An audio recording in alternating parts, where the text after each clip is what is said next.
नमस्कार साथियों।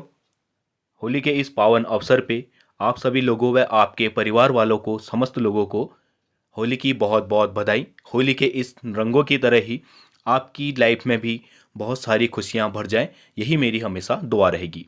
तो स्वागत है आपका हमारी एक और वीडियो में, जिसमें हम आज बात करेंगे हिंदी के प्रैक्टिस सेट की, और इसमें हम हिंदी के कुछ महत्वपूर्ण सवालों की यहाँ पे चर्चा करेंगे। तो चलिए वीडियो को शुरू करते हैं। मैला आंचल किसका उपन्यास है? तो मैला आंचल जो पहला सवाल है हमारा, इसके उपन्यासकार हैं फणीश्वर नाथ रेणु। ऑप्शन बी क्या हो जाएगा यहाँ पे? सही हो जाएगा। जहाँ पूर्व पद प्रधान होता है वहाँ कौन सा समास होता है? तो पहला पद जहाँ पे प्रधान हो उसको कहते हैं अव्ययी भाव समास। ठीक है, क्योंकि पहला पद प्रधान होना मतलब उसमें कोई भी चेंजेस नहीं होंगे। अव्ययी भाव समास इसका क्या हो जाएगा? सही आंसर हो जाएगा। अनल कृषाणु हुतासन किसके पर्यायवाची हैं? तो अनल कृषाणु हुतासन और पावक अनल दहन ये सब किसके पर्यायवाची हैं? आग के। निम्न में से कौन सा शब्द क्रियार्थक संज्ञा के रूप में प्रयुक्त होता है? ऐसा शब्द जो किससे बना हो, संज्ञा शब्द क्रिया से बना हो, उसको कहते हैं क्रियार्थक। अब यहाँ पे हम देखेंगे तो दूसरा ऑप्शन जो है वह क्या बना है? क्रिया से। जैसे इसको अगर मैं तोड़ूं तो खेलना किससे बना है? खेल धातु से। खेल क्या है? एक क्रिया है, और इसी में हमने ना लगा के इसको क्या बना दिया? संज्ञा बना दिया। ठीक है, खेल क्या है? एक क्रिया, इसी में ना लगा के इसको क्या बना दिया हमने? खेलना, यानी कि संज्ञा शब्द। ठीक है, पर बना किससे है? ये क्रिया से बना है, तो ये क्या कहलाता है? हमारा क्रियार्थक संज्ञा कहलाता है। तो ऑप्शन बी क्या होगा यहाँ पे? सही हो जाएगा। निम्नलिखित में से कौन सा शब्द प्रत्यय युक्त नहीं है? हमने एक ऐसा शब्द बताना है इनमें से जिसमें कोई भी प्रत्यय प्रयुक्त नहीं है। जैसे सम्मानित है, तो प्रत्यय कहाँ लगता है? किसी भी शब्द के पीछे। तो सम्मानित में कौन सा प्रत्यय होगा? ईत प्रत्यय होगा। ठीक है, सम्मान, इसमें जब ईत प्रत्यय निकालेंगे तो कौन सा शब्द बच जाएगा? हमारा सम्मान। फिर है अनुकरणीय, तो अनुकरणीय में भी क्या होगा? ईय क्या होगा? हमारा प्रत्यय होगा।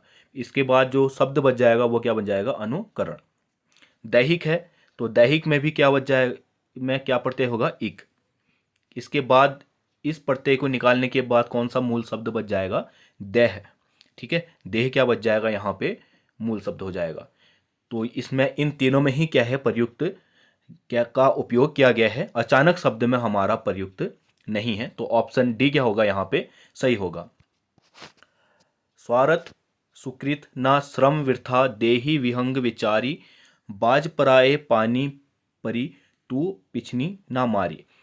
उपयुक्त में से कौन सा अलंकार है? तो इस पंक्ति में है उत्प्रेक्षा अलंकार। रिक्शा किस भाषा का शब्द है? रिक्शा है जापानी भाषा का शब्द। ऑप्शन सी क्या होगा यहाँ पे? सही होगा। आह किस प्रकार का अव्यय भेद या संकेत है? तो इसमें है भाववादी बोधक। अगला सवाल है संज्ञा एवं सर्वनाम की विशेषता बताने वाले शब्द क्या कहलाते हैं? तो किसी भी संज्ञा या सर्वनाम की जो शब्द विशेषता बताते हैं उनको कहा जाता है विशेषण। ऑप्शन सी क्या होगा यहाँ पे? सही होगा। मैं सो चुका हूं, इस वाक्य में भूतकाल का कौन सा भेद है? तो ऐसा वाक्य जहां पर कोई काम भूतकाल में शुरू होकर अभी अभी समाप्त हुआ हो या वर्तमान में ही समाप्त होने वाला हो, उसको आसन्न बोध कहते हैं। ठीक है, तो ऑप्शन सी क्या हो जाएगा यहाँ पे? सही हो जाएगा। कौन सा शब्द तद्भव है? तो तद्भव वह शब्द होते हैं जिनका उद्गम किससे होता है? संस्कृत से। ठीक है, संस्कृत के वह शब्द जो थोड़ा बहुत समय के साथ परिवर्तित हो गए हैं उनको क्या कहते हैं? तद्भव कहते हैं। जैसे यहाँ पे पैर है, ठीक है, पैर का तत्सम रूप क्या होगा? पद। ठीक है, नर्क है तो इसका तद्भव क्या होगा? नरक। पानी है, इसका क्या होगा? पानी। और चंद्र है, इसका क्या होगा? चंद्रमा। तो यहाँ पे हमसे पूछा क्या गया है कि कौन सा शब्द तद्भव है? तो तद्भव कौन सा हो जाएगा? पैर। ऑप्शन ए क्या है यहाँ पे? सही है। काव्य में कितने रस माने जाते हैं? तो काव्य में रसों की संख्या है 9। ऑप्शन सी क्या होगा यहाँ पे? सही होगा। निम्नलिखित में से कौन शुद्ध वाक्य पहचानिए? तो शुद्ध वाक्य है मंत्री जी ने आज सभा में बोले, तो ये क्या होगा? गलत होगा। मंत्री ने आज सभा से बोले, ये भी गलत होगा। मंत्री आज सभा में बोले। ऑप्शन सी क्या होगा यहाँ पे सही हो जाएगा। गांठ बांधना मुहावरे का क्या अर्थ है? तो गांठ बांधना मुहावरे का अर्थ है अच्छी तरह याद होना। ठीक है, ये क्या है? ऑप्शन बी क्या है यहाँ पे सही है।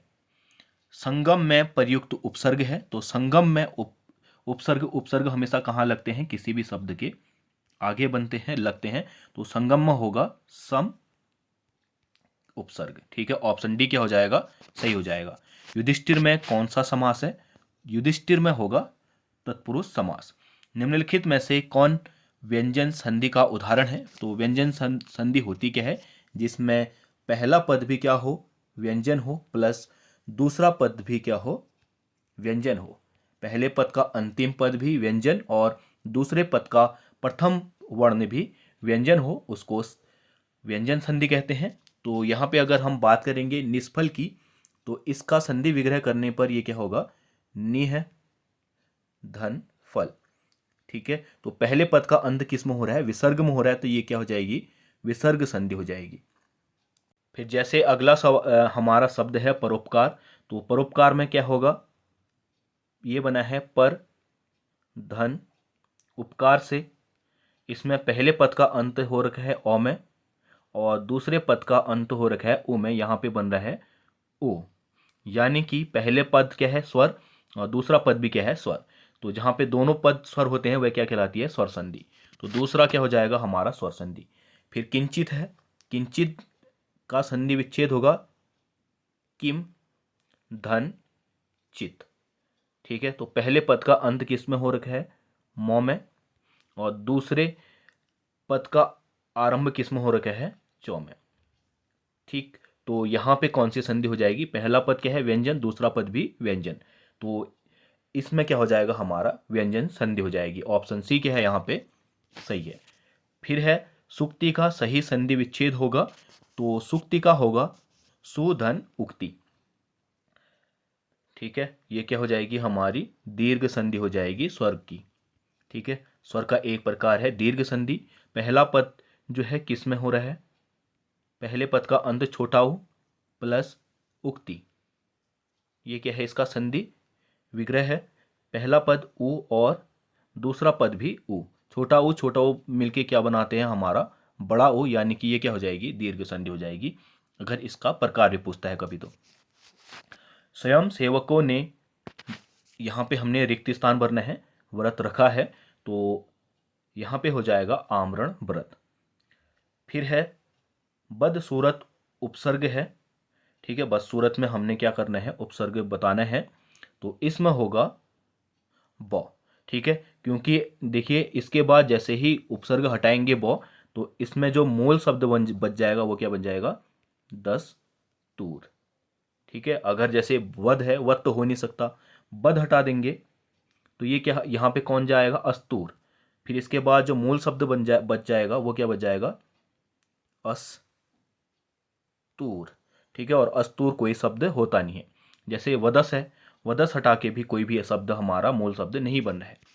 ब हटाने के बाद मूल शब्द हमारा क्या बच जाएगा? दस्तूर। तो यहाँ पे ऑप्शन डी क्या हो जाएगा? सही हो जाएगा। अन्न जल उठना का अर्थ है। तो अन्न जल उठना का अर्थ होता है मृत्यु को प्राप्त होना। ऑप्शन डी क्या है? सही होना। अन्न जल उठना का एक और अर्थ होता है कि ऐसी स्थिति जिससे किसी स्थान को छोड़ के दूसरे स्थान पे जाना पड़े, तो इसका भी ये क्या होता है? अर्थ होता है। और दूसरा अर्थ होता है मृत्यु को प्राप्त होना। फिर है जिसकी माप ना की जा सके उसको कहते हैं अपरिमेय। ऑप्शन सी क्या है यहाँ पे सही है। जिसको मापा या तोला ना जा सके अपरिमेय कहलाता है। अंधा होना का क्या अर्थ होता है? अंधा होना मतलब पूरी तरह विवेक खो देना। ऑप्शन सी क्या हो जाएगा? सही हो जाएगा। तो ये थे आज के कुछ महत्वपूर्ण सवाल। उम्मीद करता हूँ आप लोगों को वीडियो पसंद आई होगी। अगर वीडियो पसंद आई है तो वीडियो को लाइक कर देना, अपने दोस्तों के साथ शेयर कर देना, और अगर चैनल में नए हो तो चैनल को सब्सक्राइब करके ज़रूर जाना। तब तक मिलते हैं अगली वीडियो में, और तब तक आप लोग भी होली को एंजॉय कीजिए। मिलते हैं अगली वीडियो में। बाय।